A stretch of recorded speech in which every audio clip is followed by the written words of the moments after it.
నిజంగా మరి వారం కలిగి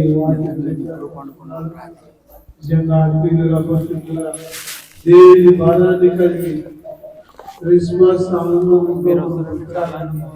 దేవుని వాక్యం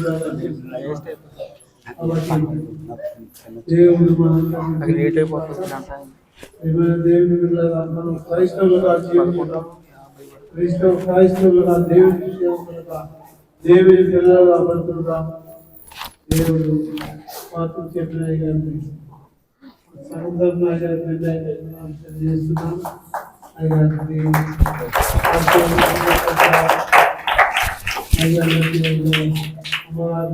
కుటుంబాన్ని ప్రార్థన చేద్దాం. ప్రేమ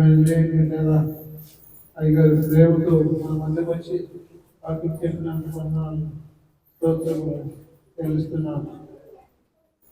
కొన్ని మాటలను దేవుడు దీవించిన కాక మరి అయ్యగారు ఒక సగనాంత వెళ్తాడు. మరి భోజనం ముగించుకొని ఇంటికెళ్ళి వెళ్ళాలని నేను పనిచేస్తున్నాను. మిగిలిన కార్యక్రమాన్ని సత్యనమస్కారం. కానుకలు పాడుకుందాం. కానుకల పాట పాడుకుందాం. కానుకలు యెహోవా సన్నిధిని